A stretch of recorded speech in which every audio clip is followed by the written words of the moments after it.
Okay, so John's up dropping off the B16. Yep. Was it a B16A2 is what was in the car?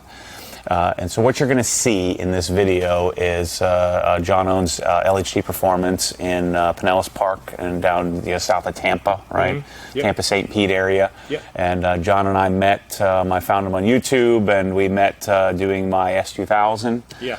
Where we did supercharger and the whole deal. And I sold that car, and so I had it in my mind immediately that if we were going to do a 99 Civic from back in the day, I have no aspirations of keeping this car forever, but I wanted to build it. Yeah. Wanted to go back to the childhood dream and do all those things. And one of the most important things at that time was I wanted a Type R engine. Yep. Right. I wanted a B18C JDM Type R engine. Yep. And so what you're going to see is John do that. So what did we end up doing? Just kind of give people a summary, a preface of what you did to put the engine in. Okay. And then we'll get into the footage of the install. I know what I wanted roughly. But Yeah. I'm excited to watch the video because I don't even know what the heck You don't even know what you've got. Yeah. So it's a B18C5, a Japanese spec. So it's basically same shape and dimensions as a B16, a little bit more stroke, makes more power, more torque.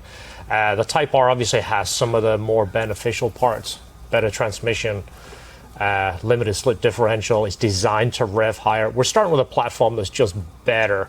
And then, of course, we talked about doing some small improvements to it. Mm-hmm. And when we say improvements, we're not making it so it's overtuned, it's erratic, it's annoying to drive. You got to run it on race gas. You can't drive it on a hot day. Yeah, because one of the most important things to me, I don't want to drive around with a laptop. I don't want to have gas cans in my trunk. Yeah. I don't want it to be sputtering. I want to walk up, turn the thing on, just drive it work. Yeah. Yes. So we basically came up with that platform. I think that motor's 210 horsepower at the crank from the factory. And we basically took that and increased the compression, a little bit more camshaft. You already supplied a header and an exhaust. We built the titanium intake. We went with S2000 injectors, so we have an OE reliable injector that idles smooth. And I think we made about 60 horsepower of a stock over what you came in with, but the car still drives completely normal. You hit the key, you hit the air conditioning, you can turn around in a parking lot. It doesn't buck and act goofy and all the things that has become annoying over the years. Yeah. We're always trying to phase out. We're trying to get the perfect everything. Yeah, because 10 years ago I would have said, I need this to make, how much horsepower can we make? Yeah. How much could we do with stage 3 cams and, Yeah. and advance the timing and run higher compression? Yeah. And what could we get? Yeah. And then, of course, now we would be use E85 and tune it for that. But I told you, in the meeting, we're on the same page. It has to be normal, yeah. And so what you're going to see John do is pull a really clean, I was looking at it out in the back of your truck there, like a beautiful B16. It is. And by the way, that's going to stay with the car. So the factory header. We took it out. Everything was as complete as possible. Yeah. We took it out like you was going to bring it back to me a week later and said, John, put it back in. Yeah. We took it out and put everything together just in that way. All the bolts, all the clips. We did like a partial wire tuck that we talked about. Mm-hmm. Yep. You kind of said, well, just clean it up. Yeah. And I said, well, I'll clean it up, but I don't want to hide wires and jam them through the fender because, again, we didn't want to makes mess with the integrity of the car. Yeah. So anything we took off is in the box, so you're going to get everything to put it that was back. one of the most common complaints of people is you're going to ruin this car. I said, no, I don't think you know how I do things here. Yeah. Everything that's on this car is top notch, but it's all bolt-on. It's all reversible. Yeah. But the only thing that we did was the kick panel little plastic piece was modified. You did the speaker modifications. Which we could they're available. You could put the car back to stock in 2 days, right? 3 days. Mm-hmm. Take it all apart, it all bolt back together. Nothing was cut. Everything that we did, nothing was cut. Yep. It was unbolted. Everything was saved. Everything's put in baggies. It couldn't be easier. So let's get into the footage. And I haven't even seen the car yet. The car will come up here in a couple of days. It's down at Billy's shop getting PPF done on the carbon fiber. So let's roll John's footage, and then we'll close it out for you.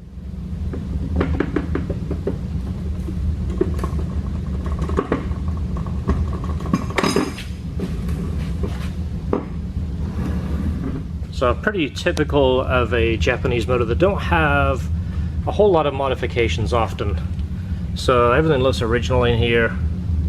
Looks like the original release bearing and original clutch. This should be a pretty good flywheel. It should be the lightweight flywheel. If it is, obviously we'll just resurface that. We're going to put a factory OEM clutch back on there.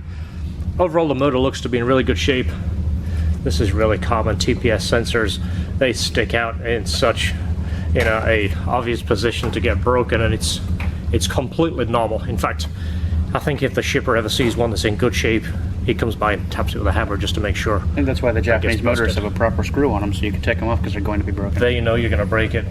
In Japan, probably you can get those from your convenience store too. You get gas and pick up a TPS at the same time. So obviously pull these hoses off, and we'll go over all this, make sure everything is in good shape, but it's surprisingly clean. Looks like brand new, doesn't it? Yeah, it's a good one. There's not even a hot spot on here. No, and this still has like the factory looking marking on it. Yeah, it looks really nice. What about the springs? They don't even look like they're No, they're worn. super tight. That is awesome.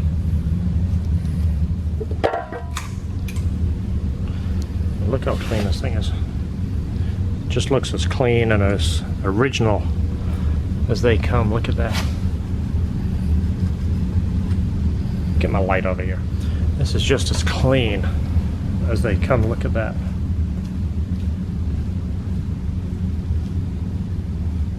So nice to see a motor this clean, and of course Matt is looking for as much of close to perfect as we can get, and I would say this motor is it. And where did you, I don't know if you talked about this in the footage, where did you get the engine, or what is the engine? How do we know, do you know how many miles are on it? Or? It's a typical Japanese imported engine, and from what you see in the advertisements, people claim that these motors have 20 to 40,000 miles. You're led to believe that somebody in Japan makes you take the engine out at 40,000 miles and ship it. Right. And it's not true. Yeah. We used to buy clips back in the day, and we got clips at 130,000 kilometers on them. Yeah. And I go, well, what happened to this 40,000 mile rule? Right. The engine that we bought from was from JDM in Orlando. Those guys I've used a lot. And not to sound like we're getting special treatment, because we buy a lot, I'll tend to get kind of like the cream motor. I get the nicer one out of the bunch. And you'll see on that one that we got for you, if it was a 20,000 mile motor, it was probably all it had, because it was like spotless on the inside.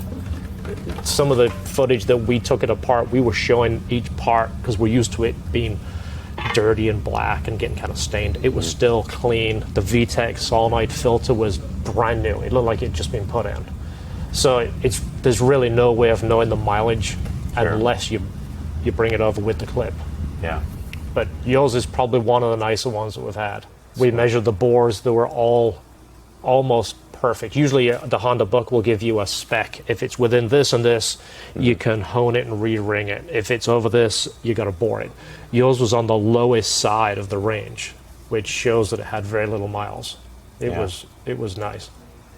So it might be, my odometer might be relatively accurate, right? We looked at the motor side by side when we had some of the parts, and it looked close to your 27,000 mile B16. That's awesome. So it's definitely a good motor. For it usually doesn't spill water. If you're not ready, it does that. So of course we're ready. We have our drip tray here, but if you are not ready, you will end up with a yucky floor.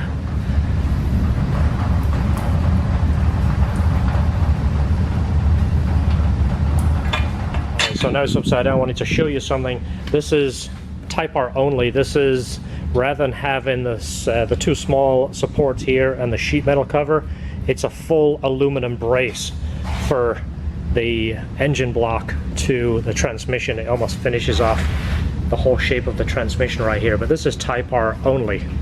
One negative to this occasionally is some of the headers that you buy don't fit with this. They end up running into this. Depends what type you get.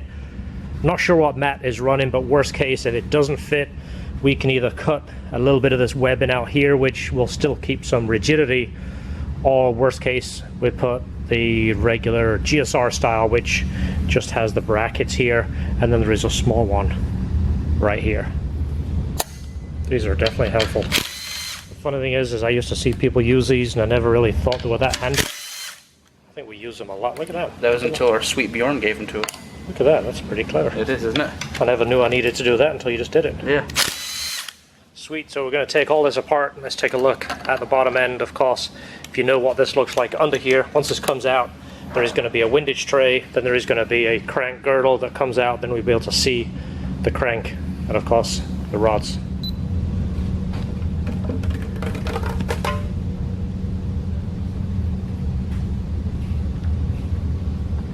So this is what it looks like under the windage tray. This is the girdle that I'm speaking of.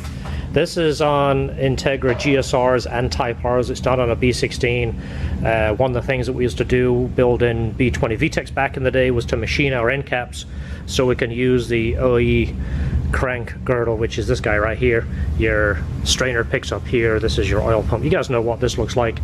We're going to take this off, take the rods out, double check everything. We're going to look at the bearings. We're going to look at the crank. We want to make sure everything is 100% before we go any further and measure everything. It'll take a little bit more time, but we'll show you a little bit of the process.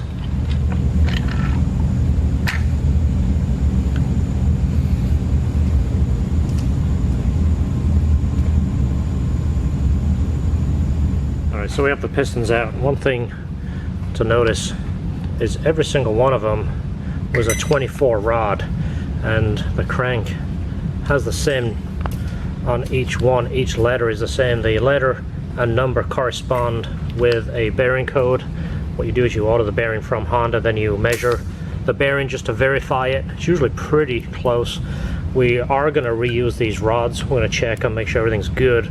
But to be honest, looking at this, I mean, the motor doesn't have a lot of miles on it. Looking at it, it's surprisingly clean.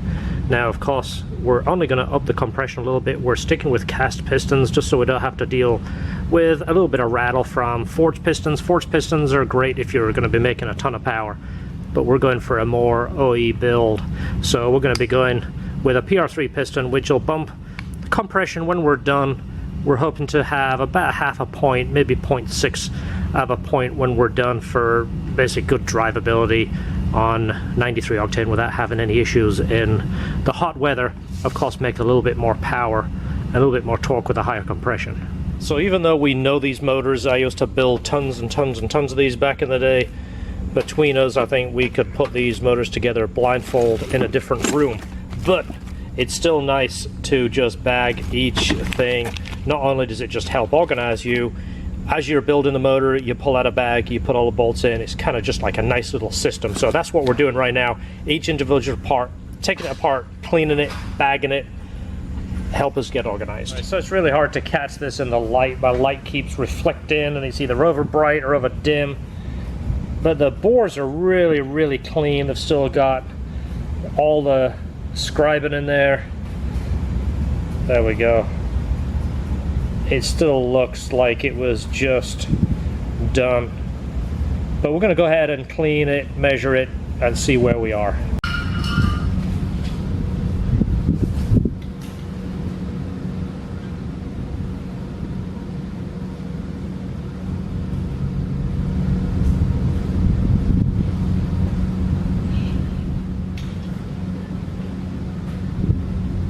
So we're taking the cylinder head apart so we can send it out, and look at that, the VTEC gasket and filter look brand new. Look at that. It's almost like somebody has sent us a brand new motor and they just want to see what we say. It's like they ran it for 15 miles and then said, okay, send it to LHT. See if they are really impressed, because that is, I think that's the cleanest one I've ever seen. So we're going to take this apart, take the rocker assembly out completely. Makes working on the head much easier, plus we'll make sure that they're 100% clean, and then the head can be cleaned better too. There's no little areas that anything can be trapped in there. So we're getting ready to assemble Matt's motor right here, and I showed this on another video, but we sent the oil pan out to get powder coated satin black, and I mean, it just makes all the difference. This was a really good looking pan anyway. There was no scrapes on it. I mean, this is usually where they get, you know, put on the floor and drug around, but just stripping it and powder coating it makes all the difference. Look at that. It looks like brand new. So the pistons were only going up half a point on compression. Obviously there's a lot of compression pistons out in the market. These are a cast piston, so we're not worried about having piston slap noise, all the things that come along with forced pistons. And again, this is the goal for the motor. It's not to make a ton of power, it's to make a little bit more power efficiently and quietly. So we'll show these here in a minute, but again, just a little higher compression than the JDM ITR pistons. We're getting close to sealing up the bottom end. I have the pickup and the windage tray both cleaned, a new gasket for the pickup, and the pickup and windage tray bag of bolts, and then the oil pan also bag of bolts. If you do this on your project, no matter how long it takes you to get the parts together, because I know it takes long for some people, it takes long for most of us honestly, but if you do this, when you pick it back up, you'll have no problems whatsoever. There's the pan on. I cleaned all the bolts and nuts, Honda Bond in the proper locations, and boy does that pan look good.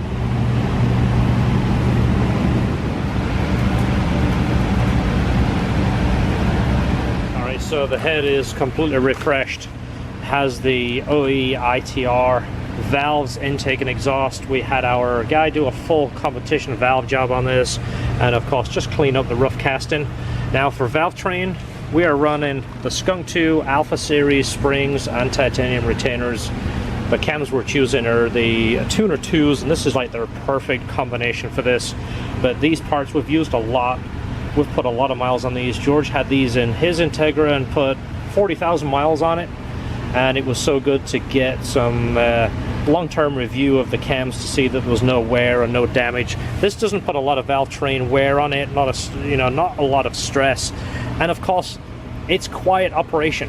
Typically the bigger the cam, the more cam noise and lifter noise you get. These are very, very close to OE sound, but of course good power band all the way through. Low cam and high cam is good power. So let's flip this over real quick.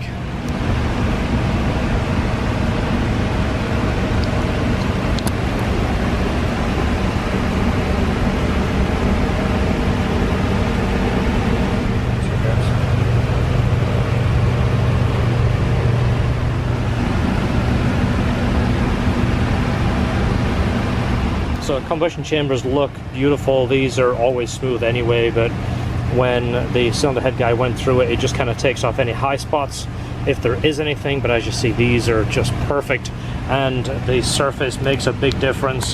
His surfacing machine is probably one of the best I've seen. It leaves no grain behind.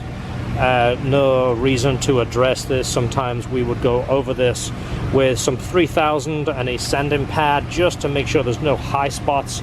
But this surface is absolutely beautiful. Look at that.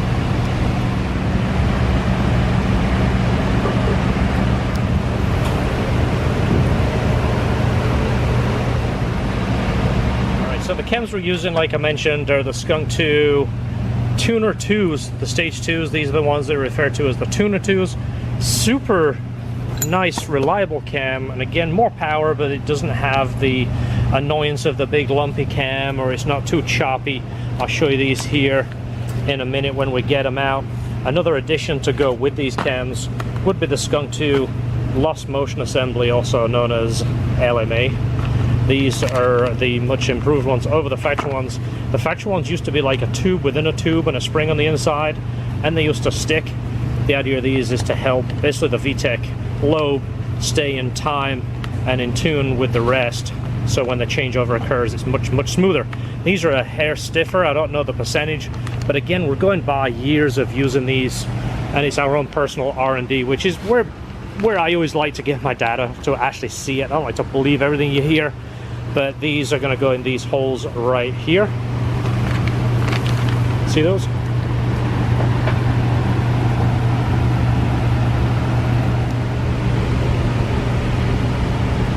So it's always a good idea to mark these when you remove them, put them back in the same position as when they came out, just because they kind of wear a certain way.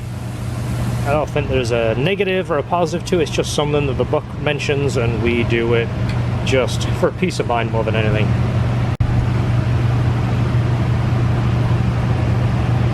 So so we do have a new water pump and timing belt, of course.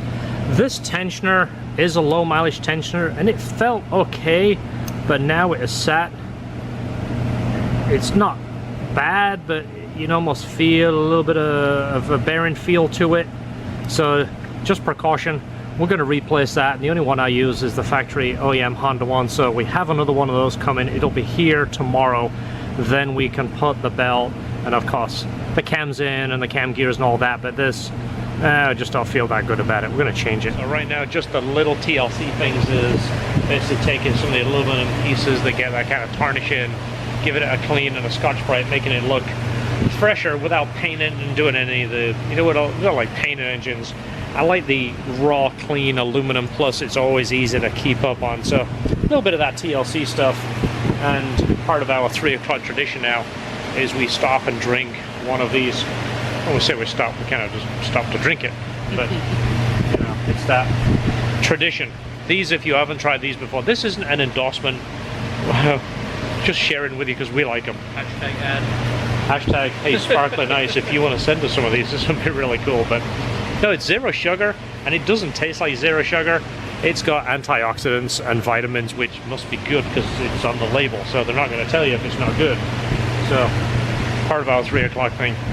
But look how cool this motor is looking. Little things like this and this just really brightens it up. New water pump is on. Manifold, we're going to clean the manifold real good.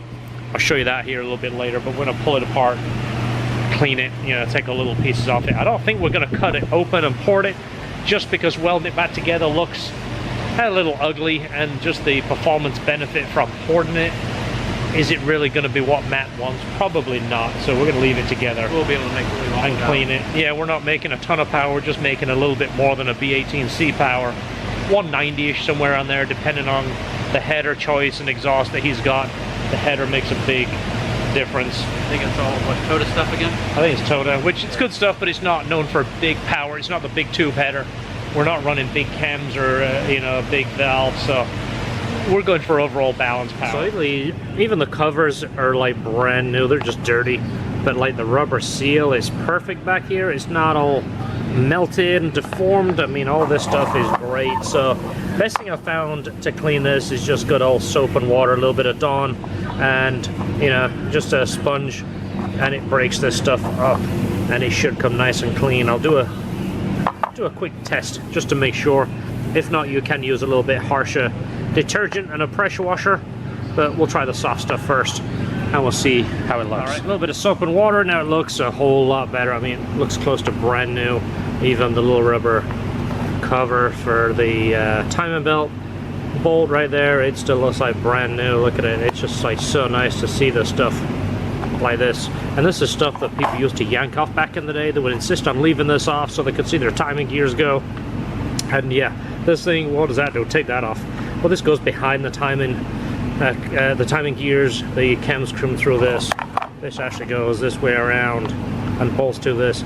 It's such a good system because it all fits together. I mean, it fits. Look at that. It does such a good job at sealing the timing belt from dirt. You know, why would you take this stuff apart? I mean, it does. It's like Lego. I mean, I gotta sit and push that together, but it seals that, keeps the belt in good shape.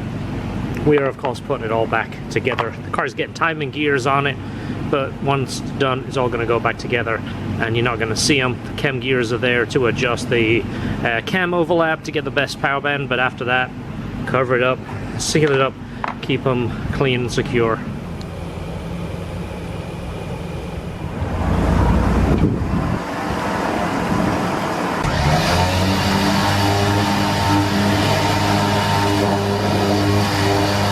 Is off. This is pretty on our camera as it is on Matt's. Look at this thing. It's a little dirty, but I remember him saying that it came back from the stereo shop and it needed kind of like a wash. It's got fingerprints on it and stuff, but I mean, look at this thing. This thing is beautiful. All right, so I'm sitting in the car. Let's go ahead and start this up. Yeah, it sounds just like a brand new Civic. Really short shifter in here, so let me make sure I'm clear here. All right, right, so the first thing we are going to do is bring it up to temperature. It's cold, it came on a trailer, so we are going to bring it up to temperature and do a base dyno run, just so we can kind of see where we are. From what I remember, I'm going to look under the hood, but it's 100% stock. It did have a header on it, but he put the factory manifold back on it. So if you have not followed LHT for a long time, we started in 1996. Now, I remember this car, the speculation. One key note, I'm going to tell you this, I'm not going to try and talk to you like I'm your dad or anything, but this is just one of my pet peeves. Every Civic comes in, this is broken. This doesn't hinge, it pulls straight out. If you're gonna mess with one of these, put your fingers all the way to the top and pull backwards. Don't try and bend it this way, and don't bend it like it's a hinge. Every Civic, for the longest time, comes in. This is broken. I don't want to see that happen to your car, because you probably can't get this anymore. All right, so we're on the dyno running. We're gonna let it warm up all the way and do like a couple of partial runs just to make sure it's up to temp. We'll put our scanner on it, make sure the water is fully warmed up. As long as it's warmed up, it's not going to really change the power that much. It's just, even though this motor is coming out, we still don't want to hurt it. We want to treat it nice, because I know he's going to give this away with the car. But some are going to say it's a shame to take this motor out, but you know what, this car is so much better with a little bit more power. And the fact that it unbolts and bolts back in with no permanent change, it's like it never happened. And providing you take your time, and you know, it'd be nice taking it out. You don't rest tools up here or do any of this stuff, take the motor out the bottom. It's like it never happened. All right, so 84 degrees, it's a nice day on the dyno. We're gonna go ahead and get our baseline run. We'll do a third gear run, and we will see where we are at. You ready, George? All right, let's do it.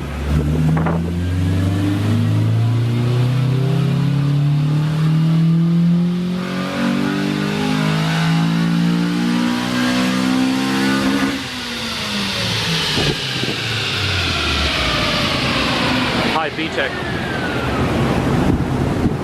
Let's see where we are here. 139 and 101 torque. This is the VTEC changeover. Look how it falls off VTEC before VTEC engages. And again, I usually used to see them about 143. I don't know if that intake is hurting it. It's got an aftermarket fuel pressure regulator on it, and who knows what, but torque is right about on the money. I usually see 140. I think I saw a couple at 143. Let's do another backup run, see where we are. So I just change it to RPM so you can see it, but you can see how the low cam kind of falls off and the high cam comes in. And again, this is the VTEC sensation that you feel, that whoa, and everything feels fantastic, but you're losing probably 10 foot-pounds of torque right here. And again, we're not dealing with a lot of power, but this does give that sensation of VTEC. Let's run it again, see where we are.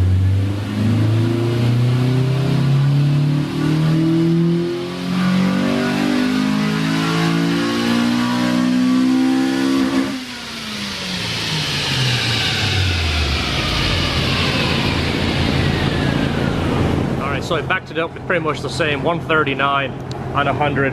Now, a couple of things that's going to affect horsepower on these cars. You guys all know this if you know about these cars.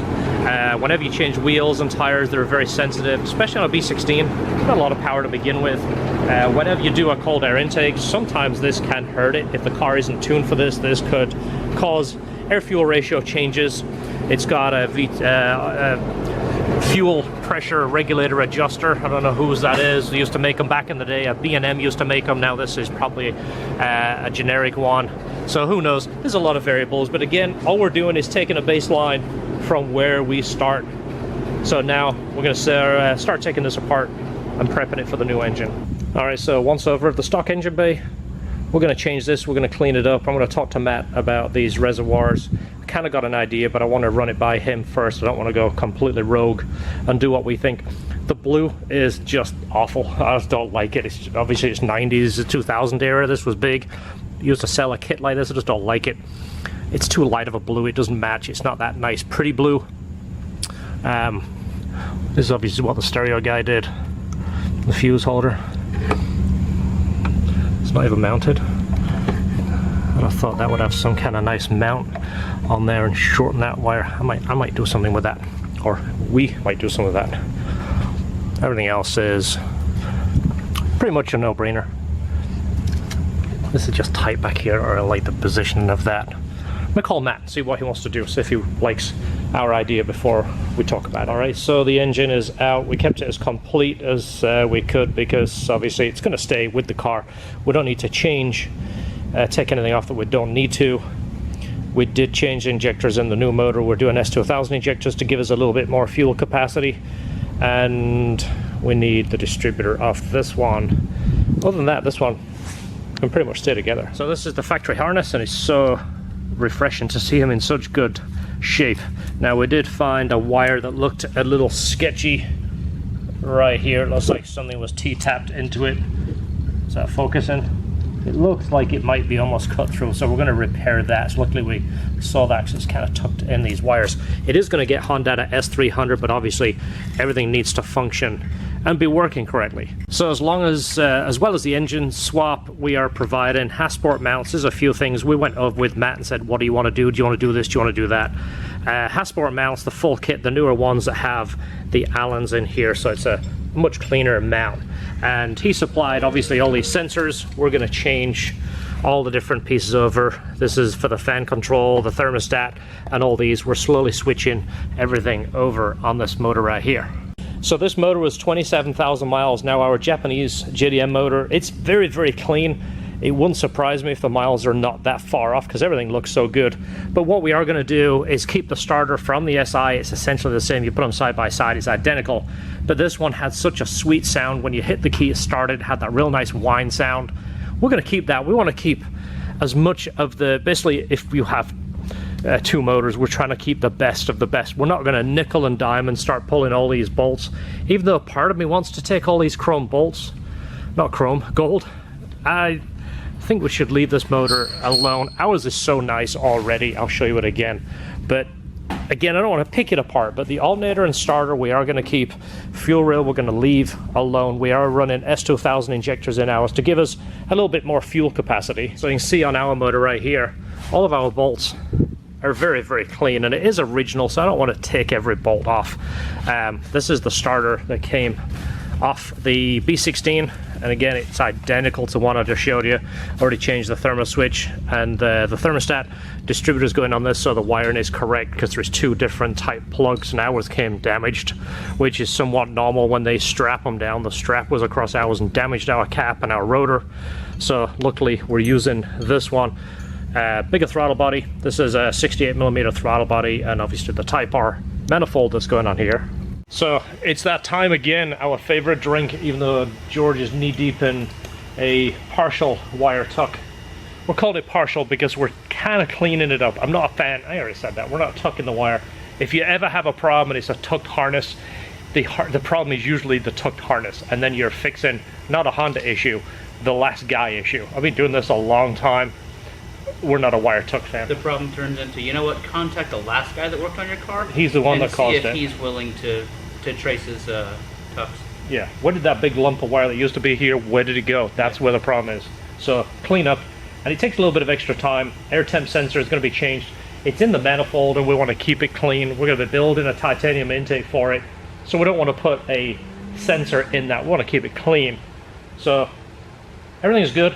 Let me show you the car real quick. So the car over here, we've already put in the Hasport mounts. These are a 3-mount system. It takes it from a 5 to a 3. These are much stiffer, but they're a 62A, which is the softer compound. We've had really good luck with these. They're actually in George's car, and they're a very nice mount system, and again, perfect aligning, and they're a lifetime warranty. So there is cheaper options, but this is the best. Type R master cylinder, we talked about that. The factory one is much smaller, so if you think of it as like a leverage, the amount of fluid movement in here, it doesn't take as much movement to get the same movement on the other end, which means the pedal doesn't have to travel as far. This is a 1-inch bore. Factory one is 7/8, which doesn't sound like a lot, but you're thinking of the whole piston travel here, going from a 7/8, it's 1/8 larger bore, which of course multiplied by the circumference here, it's quite a lot of fluid movement, so the pedal doesn't have to travel as far to get it to actually initially bite on the calipers. So the spoon calipers, they are a 4-piston, which if you look at it this way, you've got basically a piston on each side, so the fluid has to fill all of those. So when you're pressing the pedal down, you're essentially pushing pressure on all four to squeeze the pads. Well, times this by 2, you have a lot of pedal travel before the brakes actually work. It's a pretty common thing. We've seen it. We used to put these on a lot of cars back in the day. A beautiful caliper, but it's something that nobody seemed to know. They just buy them and put them on and then complain they don't work. A little bit of cleanup. We're going to do some basic cleaning some of this subframe. It's just dusty, but while it's apart, why not give it a quick clean? I know if Matt was here, he'd probably tell us to hold off and he'd probably get in here and polish this. He's probably watching this laughing because he would. As soon as he sees that's dirty, he's going to go, how can I clean that? So I'm going to go ahead and clean it, maybe, I don't know, hit it with a coat of wax. I'm probably as crazy as he is. All right, here's a quick before. You ready? By the bones, and you do the job. You did everything you said you were going to do, man. Right. All right, so I'm waiting on George doing the harness, so I was like, why not make that look a little prettier? Looks good, doesn't it? All right, we've got the new engine on our little cart. One thing we're using here is a floor mat because we did powder coat that valve cover and we never want to scratch them anyway, but this one is like brand new, so we don't want to scratch that. So by sitting it on our little cart, we can move this around and position it, get it right where we need it to line up on the mounts. All right, so motor is in, all the mounts are tight, axles are on. Now it's time to put the header on. If you've done these before, of course, you know it's a one-piece header. It goes from the bottom. So I'll be intrigued to see how close it sits to the pan. Hopefully it sits pretty tight, so we can maximize our ground clearance. All right, so we have the header in. The header fits really nice. We're gonna wipe that down before we start the engine, of course. Radiator's in, spoon hoses are in. And we talked about doing that partial tuck. I'm not a big tuck fan, but we have an idea of how we're cleaning it up little by little. I see some of the wiring down here, rather than going up on top of the shock tower, it's kind of routed under here. Same on here, there was a bracket. Now, I'm gonna save all these brackets and bag them so he can take these back, because if I was doing this, I would want all those wires back on brackets. They don't bother me too much being up in the air. They're pretty clean already, but again, that's just kind of what he wanted, so we're doing that. Some of the wiring down here, the bracket down here, some of the lines going across the firewall, the throttle body. There's a few, there's 4 brackets in here we removed, and it's basically like a little standoff. A bracket comes up and then the wiring will sit here. There's a bracket here removed, another one over here, one here. The throttle cables kind of sit up high. Now they're laying down here.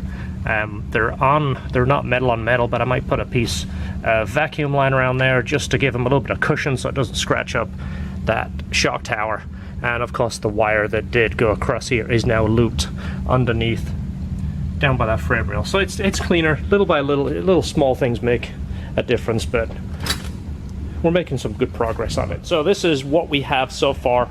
Matt wanted a titanium intake, which obviously I'm a big fan of too. If you saw our Integra, we did full titanium piping for the intercooler and full titanium exhaust. It's super nice material. It looks pretty. Of course it's light. It's obviously more exotic when you look at it. It's just an immediate giveaway that it's something special when you see it. And of course the pie cuts, it gives you some welding practice. But yeah, look how pretty that looks. All right, so first start. You're gonna hit the key.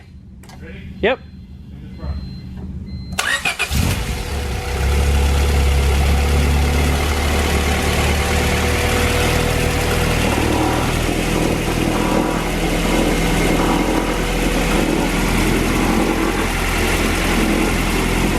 Alternator belt's loosed up.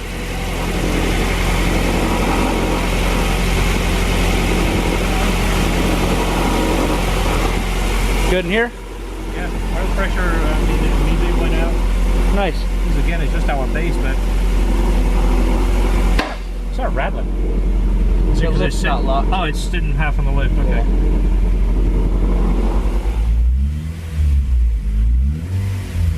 Oh, it sounds nice in here. Just doing like an initial braking, keeping the RPMs down. It's got conventional oil in right now. So we're just doing like an initial braking, just break the rings in. It's got a good vacuum already.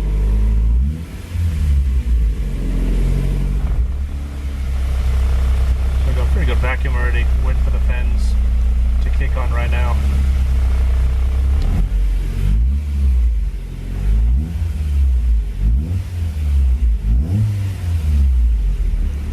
Alright, start to get a little bit of color in our header already. Look how pretty that looks. That is super nice. So the motor sounds good. Again, initial braking. Everyone does their own braking. Everyone's going to tell you something different, so I'm not going to tell you how I do it, because all it's going to do is have a whole bunch of people tell you how they do it, which I guess that's fine too. Working on the intake right now. Everything is good. There's no leaks, no hiccups. We still have to come up with a system to mount these. We're going to probably build something off the strut bar. Intake we are working on right now.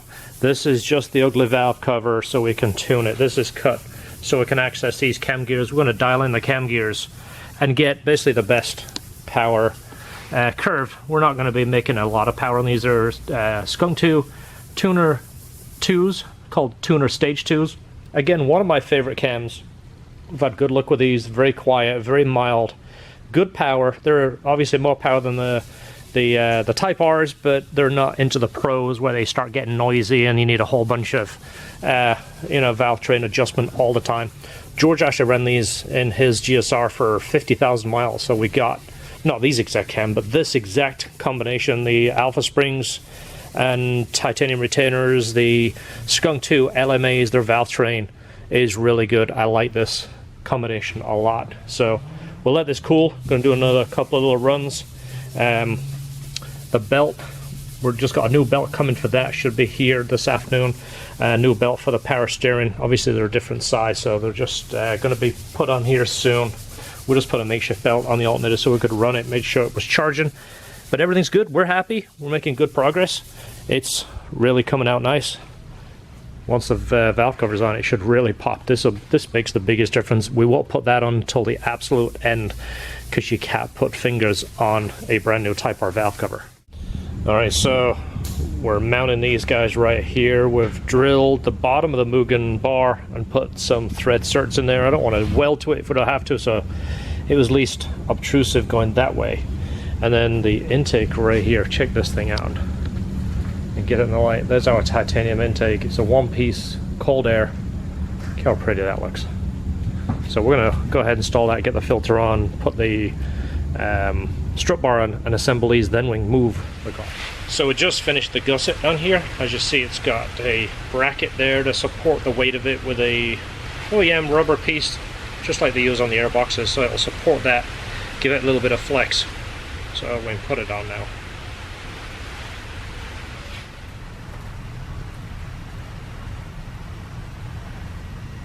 Alright, so before anybody says anything, this is just the least obtrusive way I can come up with it without, I don't want to weld to that bar. I mean, I'm still a Honda fan. Mugen is still a big deal. Mugen bar, so I don't want to weld anything on it. So what we did is drilled and tapped those. So basically, in the event these are moved and put somewhere else, the bar, there is basically a small 5mm nut cert in there. It's not going to take away from the look of it, because it's like we have nowhere to put these. I didn't want to, if I had a choice, do I drill this or drill that? I'd drill that. You can buy one of those and have it shipped to you. You can't ship the car to you. You can't fix a hole easily.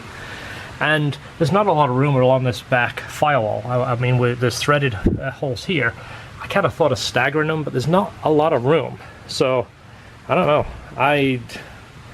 Personally, I would bury them somewhere, but I don't know. Again, it's easy to move, but you can kind of see my concern. It's doable. Intake looks fantastic. Engine looks good. Valve cover will really shine, obviously, when it's replaced with the new Japanese valve cover.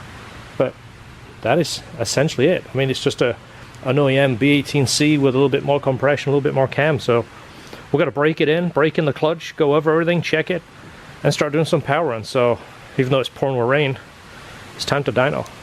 So just to get a quick look underneath before we put the plastic cover on, you can see everything looks nice. The power steering belt actually just got dropped off. We've got to put that on next before we move it. You see how nice the pan looks, how nice the header looks.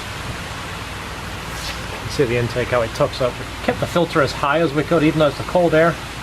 You don't want to run those too low. We want to try and get as much height as we can on there.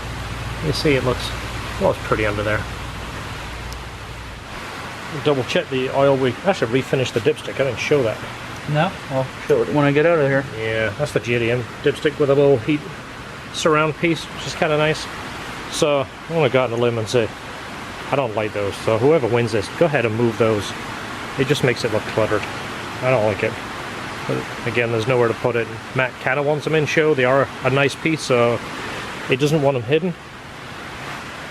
This is actually a heat shield on the JDM guy right there. This is like a little heat shield, and then the yellow that gets all kind of crusty. Let's turn it. Went ahead and got the right size hose and refinished that. Just makes it look a little nicer, and it looks so crisp against that header. That's pretty. It really is. Oh, you got the app running. Look at that. Can you set the timing with that app? Because we need to set the base timer. Now we've got a little bit of temperature in it. Is it idling fine? It's tuned. Did you press auto tune? All right, this one's good. Let's call it. Let's get it out of here. So it's monsooning with rain. Okay, well, we've got to adjust the TPS because it was at 4%. We have to adjust the base timing. Now it's up to temperature. Okay. Yeah, now it's, let's get that done first. I didn't see any subwoofers, and it definitely sounds tight. We didn't look for them, but we don't see them in the trunk. So there's obviously some good technology in speakers that you don't need the big ginormous subs. Yeah. Crank it up again. It just had a really tight bass.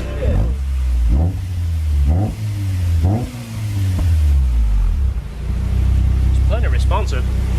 All right, so we got the car on the dyno. We just got to strap it on, bring it up to temperature, and then double check the timing, make sure we have a base timing before we do anything. And of course we're going to plug it into our wideband, tune it in closed loop 100% before we do anything else, then turn on the 2 afterwards, put it into closed loop.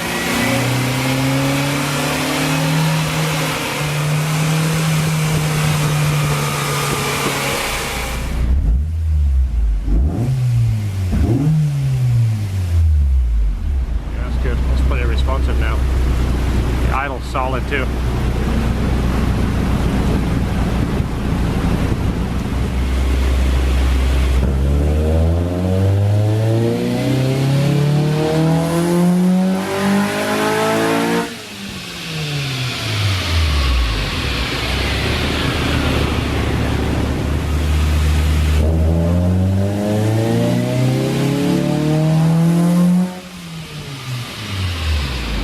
So as you see, we did like partial runs. We didn't do a full all-out run. That way we can kind of monitor what's going on. And I thought the fuel would keep up. It has the stock B18A pump, which it's the stock pump, but we have 345cc injectors, which are obviously the stock are 240. I've typically had good luck with this combo for about 190, 200 before, but we're gonna have to put a pump in it. The only reason I didn't want to put a pump in it on this car, they don't have much insulation on these, and the Walbro pumps tend to be the whole time, and some people complain. The S2000 is not noticeable, and the newer Civics, like Georgia Civic, has better insulation, so it's not a concern. But I was just trying to get a, it's only a $60, $70 pump. It's not like an expense. It was more trying to keep a bit more creature comfort with the car, but it's not going to happen. So we're going to put a pump in it and just basically re-map and start again. But it's already making tons more power than the V16, even letting off at $6,000. So this is what a 27,000 mile Civic pump looks like, which actually looks just like a 100,000 mile pump, just shinier. Which is strange. They don't usually go bad, so I'm surprised this one isn't keeping up. It's always better to go with this one. This is our favorite, the GSS 342. And for 500 horsepower, it just makes a noise, but it's probably the best, most reliable pump I know of, so can't go wrong. I'll show you this. Not many times I can put this in without the hose and remember to show you, but that's how much longer the pump is, so there's no problem. The hose fits back on there, and it's factory rubber isolated. So you guys that work on Hondas, you remember the early days when it used to be really easy to change your fuel pump? You just take one bolt out, the back seat came out, and the pump's there? Not anymore. All right, so just like the S2000s, always test it. Can you hear it? I feel something in my feet kicking, so that's probably it. I don't hear anything though. No, it's actually pretty quiet. I'm surprised. Yeah. Got a full tank of gas too. The less gas you have, the more loud you get. That's true. The more loud. That's a technical term. Yes, very more technical. Loud, less loud. So nice thing about this car having the fuel pressure right there.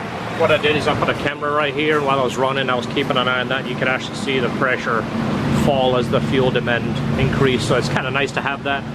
But typically, if you add fuel through your injector duty and you're not getting fuel on your air fuel, it tells you something isn't keeping up. It's usually the pump.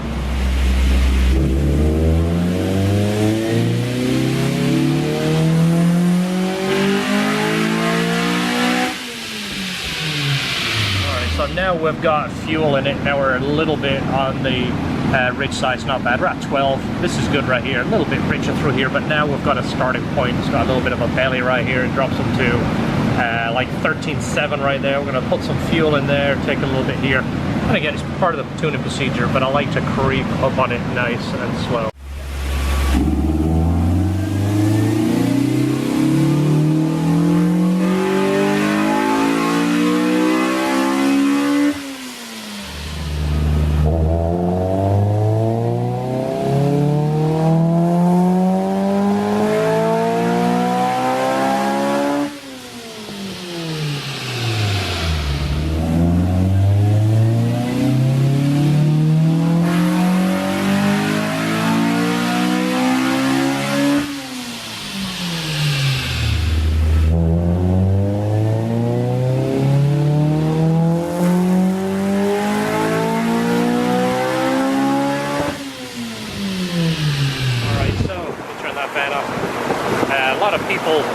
When you're tuning, they ignore cam gears. There is power to be found in these cam gears by playing with the intake cam and ignition timing. We picked up 5 horsepower and 4 foot-pounds of torque all the way through the RPM band just playing with this gear. Again, whatever you do, small changes, whatever you do to this side, you got to do to this side. I would tune this one fully, make sure it's happy, then go to this one. Everyone has their own way of tuning. That's just the way I do it.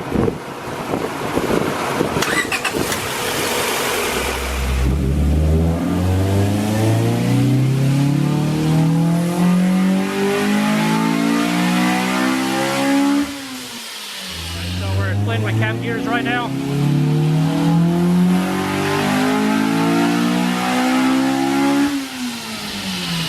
You know what? Nothing screams like a B-Series. These things sound absolutely fantastic. Let me see if it liked that at all. Picked up what? 1, if anything. So we're tuning the tiniest little amount here, and it doesn't look much, but that's part of tuning. It is a little bit here, a little bit there, a little bit change. It's basically creeping up on your final number. As you see, it picked up a little bit, and that's only between 6 and 7. And it's 3 horsepower. It doesn't sound like anything, but you're just dialing in the efficiency of the cam overlap.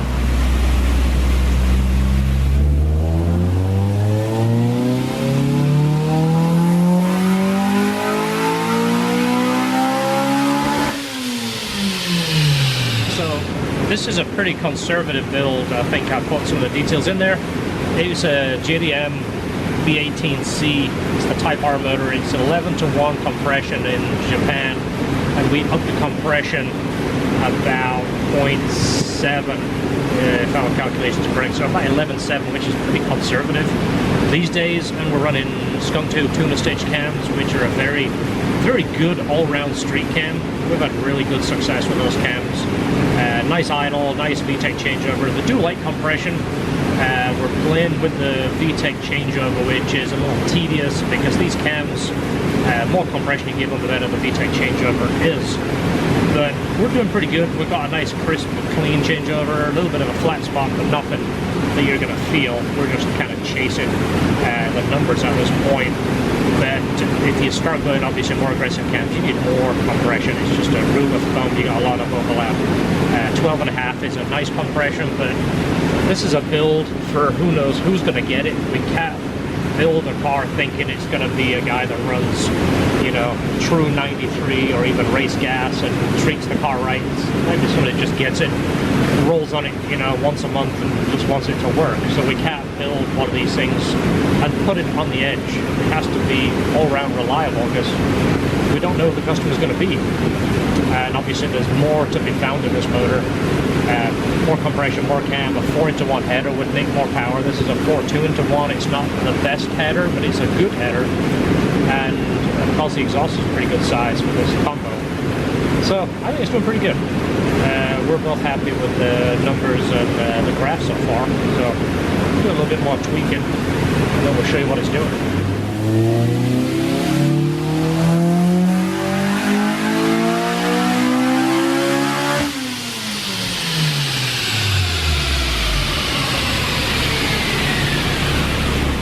Gonna do another backup run here. We've got like 4 or 5 back to back. We're just kind of making sure it's consistent.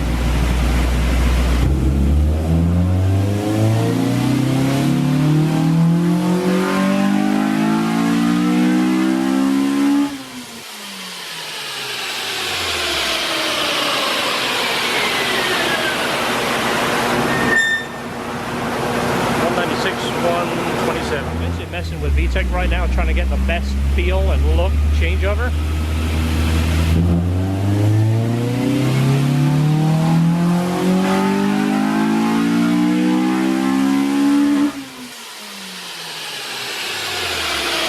Just upped it 300 RPMs on the VTEC. Civic gets a little bit smoother. All right, another VTEC change. 200 RPMs.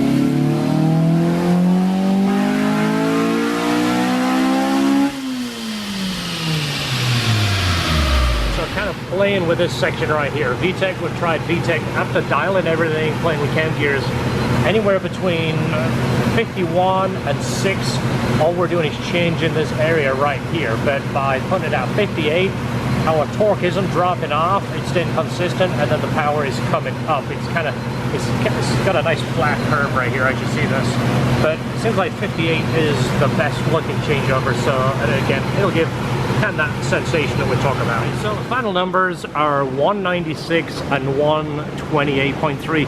The good thing is it's doing the same numbers back to back to back to back, and again we're just changing this VTEC area here to get it the smoothest, where it's got the least obnoxious change. But like I said, the more aggressive the cam, the more compression you need. And again, we're at about 11.7. We're just kind of checked on that combination. Now I know this is going to be a little bit crazy, but let me show you what we're going to do real quick. So this is the valve cover we're using for tuning. Just talk to you about that. It's got the cutout so we can get the cam gears. Before we put the new valve cover on, he did supply us some spoon wires. These are the wires that came off the B18. They've got the date of 1999. You've never seen these before.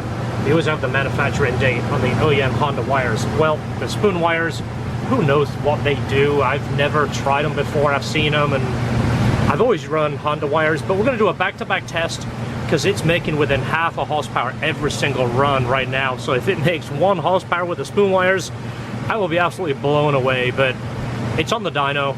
We're ahead of schedule. We've been working a couple of late nights, so we're ahead. We're good. All we have to do is change the valve cover. So why not test those wires while it's strapped on the dyno? Are you ready? Okay, so I have used a lot of spoon products in the past. I want to be careful, I don't want to tear this box. I have never installed these wires. Of course they're fancy, they look nice. They've got their grounding straps, which everybody shows you a different place to put those, but we'll find somewhere. And I don't know if this says spoon on them anywhere at all. Oh, there they do. Yeah, they got the little tag. So we're going to be amazed. If these make half a horsepower, we're going to be absolutely blown away. Alright, this is your before and after, folks. Before and after. Now, I thought these had an individual ground for each one so we could kind of route them nice, but it's a flat strap, so we can put it on one of the valve cover bolts and, you know, it'll lay flat. We can put the valve cover, spark plug cover back on there, but I don't know. This is like an overlay. This looks like the same size as stock. I don't know. I don't want to be a naysayer. Let's try them.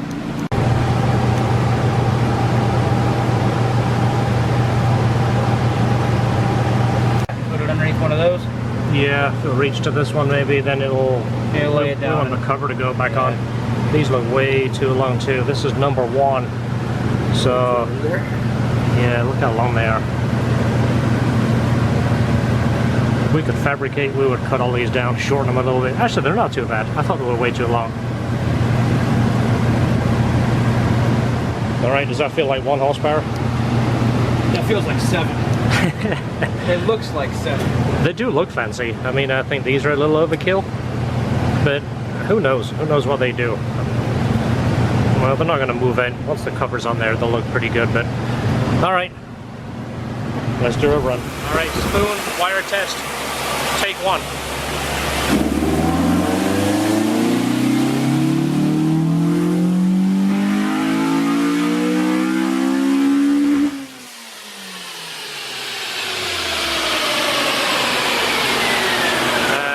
The pickup, it didn't like that at all. 450 foot-pounds. Yeah, that's a lot of torque. Horsepower dropped 2, but it did pick up some. No, it didn't carry up here, the ignition pickup. It's probably that grounding stuff that they have on there. It's probably this. Let's try the pickup over on the silicone piece. Yeah, maybe that grounding is messing with it. Get to the sound clip. You ready?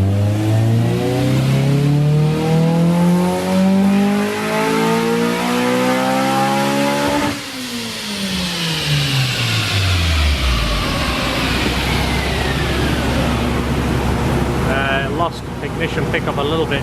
Actually, lost power. Let's see.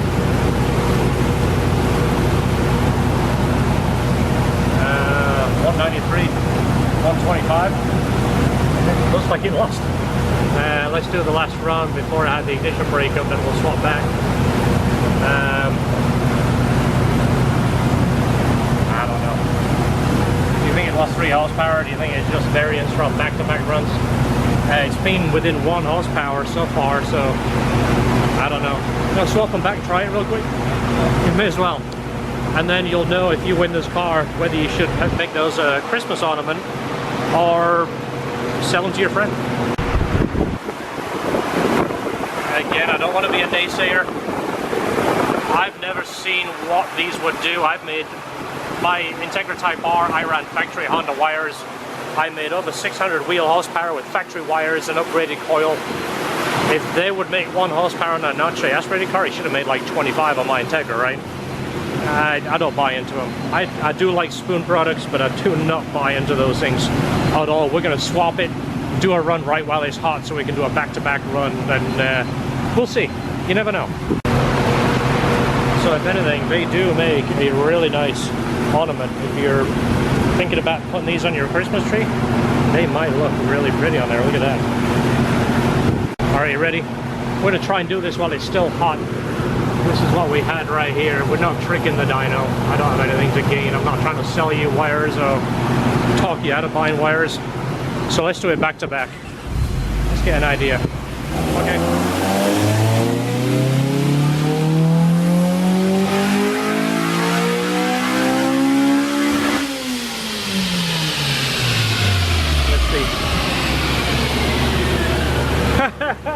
It came right back.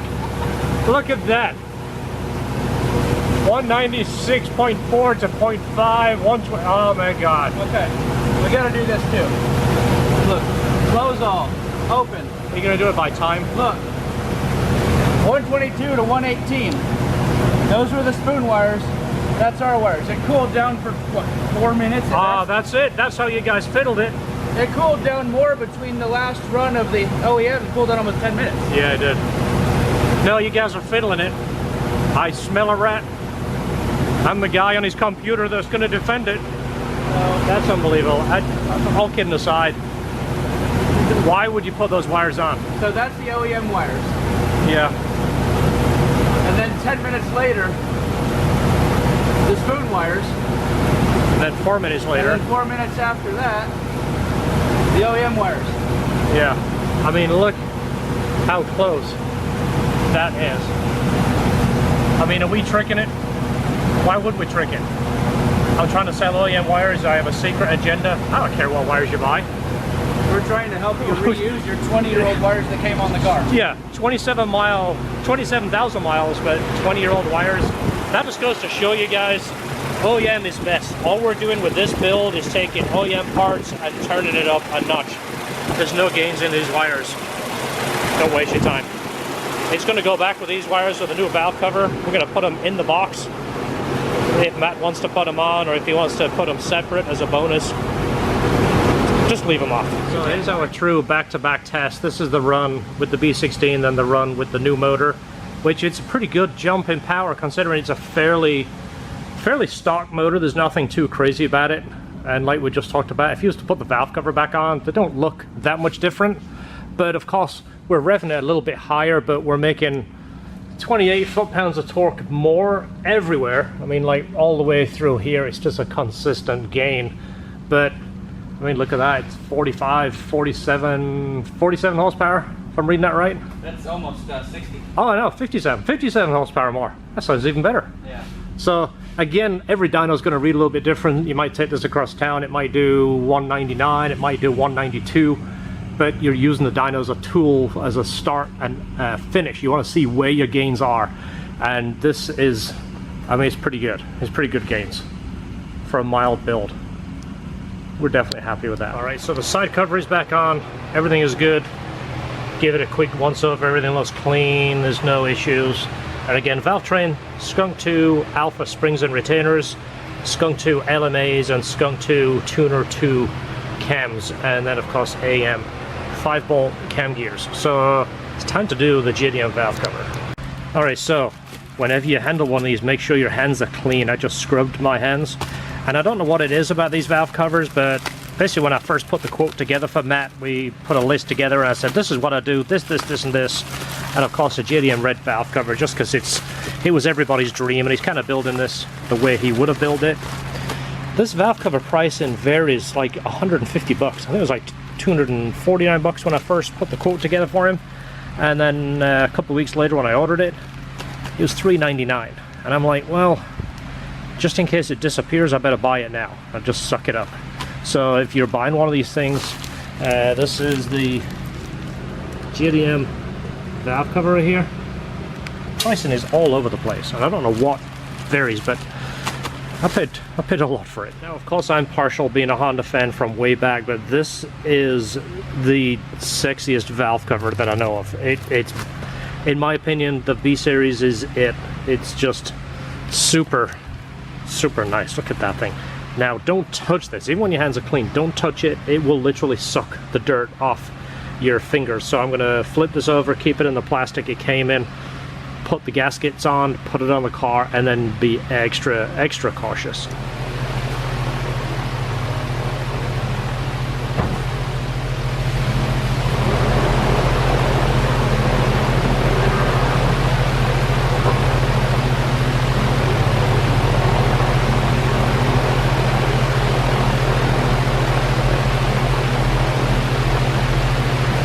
This isn't an official endorsement for Milwaukee, but I know Matt sells this stuff, and just give you our own testimony. I remember almost losing my finger when Esther did that. So we use this over our electric drill. I mean, our Milwaukee stuff gets used day in, day out. It's industrial quality. I know Matt sells it. I'm just kind of giving him some props because I know he sells it, and he's probably going to give you a better price than Home Depot. So check him out on that stuff. We use it every single day. It's the best stuff I've used in the shop. So here we go, finished product. This is what it looks like. What do you think? So give you a heads up again what's in it.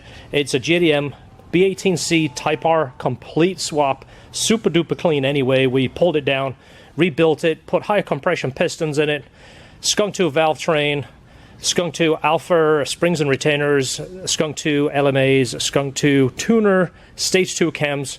Again, proven combination we've used many times. He supplied the header. It's a Toyota 4 2-into-1. We built the cold air titanium intake. We use Tycom products. They didn't sponsor this, but I'm just going to give them a shout out just because I like their products. We both like their products, still use it, so shouting out to what we like and what we use. He supplied the spoon radiator hoses, which incidentally, I hate to say this, but it almost looks like it's starting to flake from the heat. That one is doing it just a little bit, but this top one is doing it worse.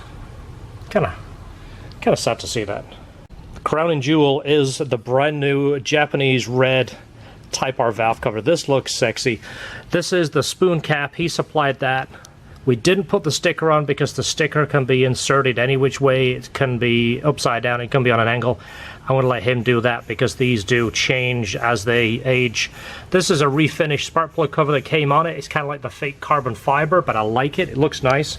So we kept that and just cleaned it up and made it look pretty. Hasport motor mounts, again, not endorsed by Hasport, but these are the ones that we choose. Lifetime warranty, strongest mounts, best mounts in the business. We installed his remote reservoirs to the Mugen bar. It's not my ideal look, but I didn't want to do anything too much and drill and cut or hack anything, so that's the best combination that we could come up with that can be removed and repositioned at a later date. So we did the initial break-in. It's on conventional oil. This needs to be in there for about 500 miles, then you can change to synthetic. Everything else is fresh, new bearings, new oils, new fluid, everything is good. He supplied the battery. It's got one of our LHT battery ties we'll just put on there, and an LHT solenoid cover just to make it look a little prettier, just to show that we were in there. But we're going to do a little bit of street driving with it and just double check it, and then we'll call Matt and say, come and get it. Okay, so taking it for a quick drive. We just want to make sure it drives normal. We're not going to see how fast it goes. We've already seen how fast it goes on the dyno. In fact, that's the wind getting behind the dyno. We're also going to kind of set the brakes. He had a factory master and the brakes didn't feel that good, so we put the ITR master in there, and now we're just double checking the brakes. We're doing what they need to do also. So far they feel good, right? Yeah, they just feel like they need to be bed in properly, which we can do that a little bit.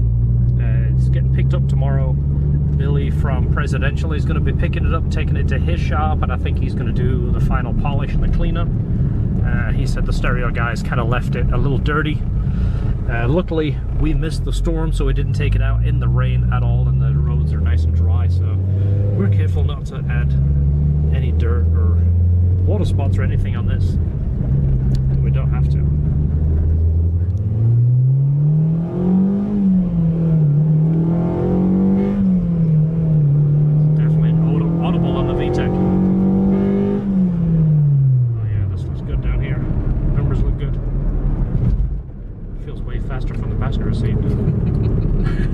Every time I look down and look up, feels like we're screaming. The suspension's definitely tight, isn't it? It is. It's great sound in it. All the numbers look good down here. Trim's looking good.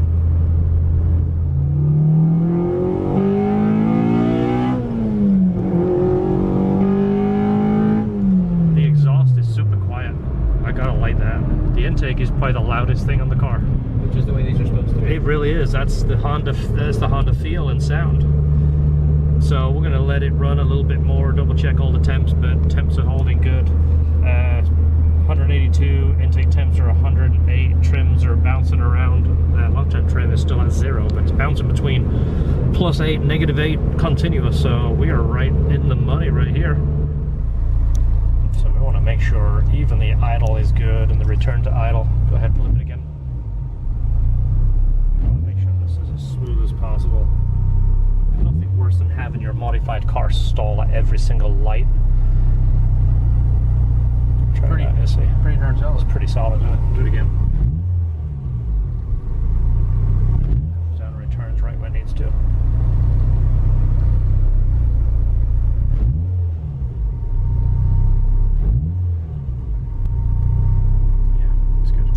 To get a sound clip from the outside of the car.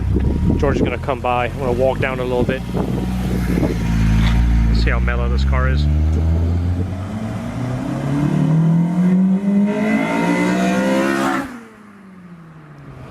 All right, another sound clip ready. First, second, and then he's going to hammer it. So we're not doing any high-speed runs between gears. We're still braking in the clutch. Braking in the engine, but we put it together with a dry film, so the rings are pretty close to being broken in, but we're still not going to hammer on it more than needed. But listen how beautiful this thing sounds.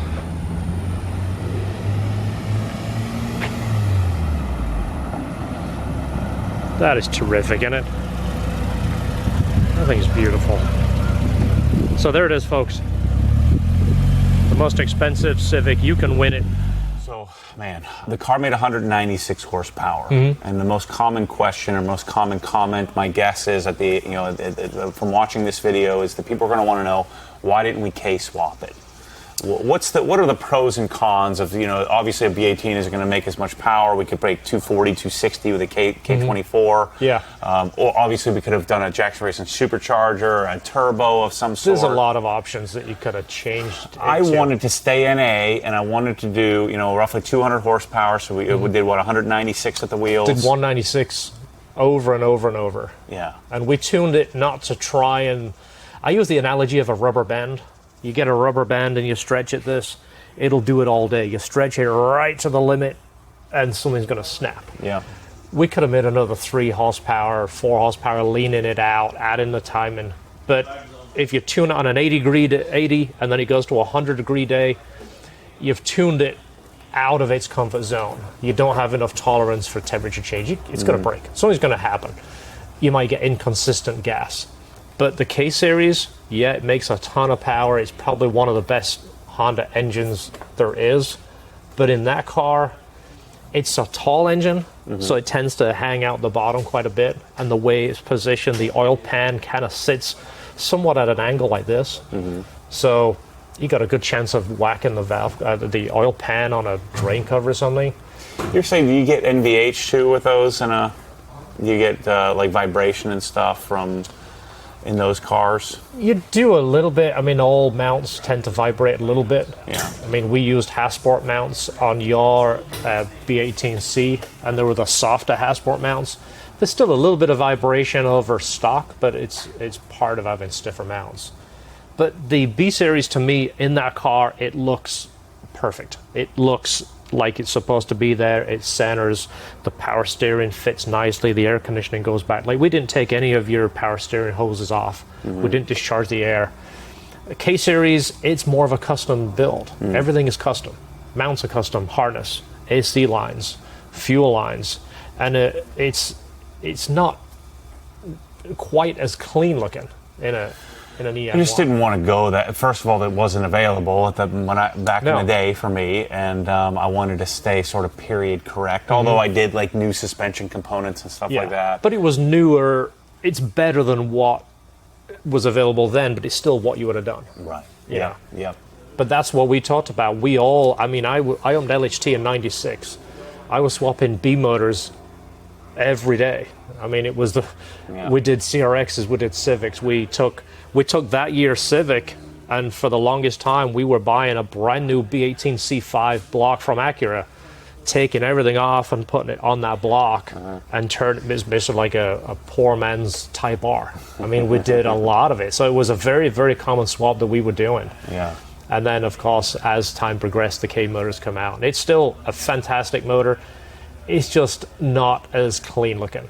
Yeah. It's definitely not a bolt-in. Well, I'm pumped to drive the car when it gets up here, so we'll have some footage of that coming. But also make sure to go check out. John and I are about to go tell the sort of the LHT story on a live stream, so make sure to go check out that video. But we'll be kind of doing the wrap-up Civic content here, and the giveaway will start on February 15th is the goal. We're going to have all kinds of cool stuff. But one of the things that was important to me that I was able to leverage John, was able to leverage my friends at Sound of Motion, Derek, if you watched any of those videos or saw the craftsmanship that he put into the stereo. Yeah. You know, I wanted it to be a certain way and a certain style, and these are things that I'm capable of doing. And make sure you'll have a video on your channel too of the install, the process, so make sure to go subscribe to LHT. We've got we'll have a 2-part video to break it up. Sweet. Yeah. All the detail of all of what was done to the car. Yeah. But I'm excited to watch the footage because I don't even really know what I got. I just wrote him a giant check and said, do your thing. And I'm not even really sure what I got. All I know is I got a B18 in there. So I'm excited to get the car and drive it at I know it sounds like a lot of money at what, 12 grand-ish, a little less than 12 grand to get 50, 60 horsepower, but it's the components that go into it to make it reliable. Yeah. We could have made the power with some basic parts, but we wanted it to work. Yeah. It had to work right. That's the key. And so the person that gets the car is going to have if he leaves it as is going to have a OE like OE plus. It really is. SI. Yeah. Awesome. Well, make sure to check out those videos on John's channel, and thanks for doing it, brother. Appreciate Absolutely. We enjoyed it. Make sure to check out our interview on the live stream. It's going to be awesome. Catch you soon.